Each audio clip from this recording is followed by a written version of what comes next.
Jamaica and South Korea started in the same place. So why did one race ahead while the other stayed behind?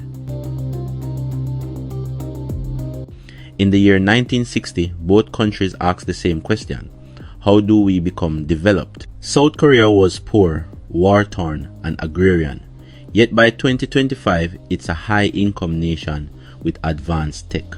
Jamaica, rich in culture and resources, but still stuck with low growth rates and many structural problems. South Korea focused on education and training, state investment in high-quality schooling, export-driven growth from just 33 million in exports in 1960 to huge sums by 1969.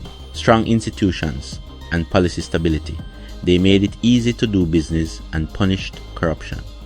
Low average growth, less than 1% per in recent decades.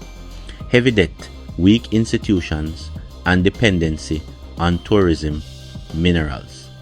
Political instability and inconsistent long-term economic strategy.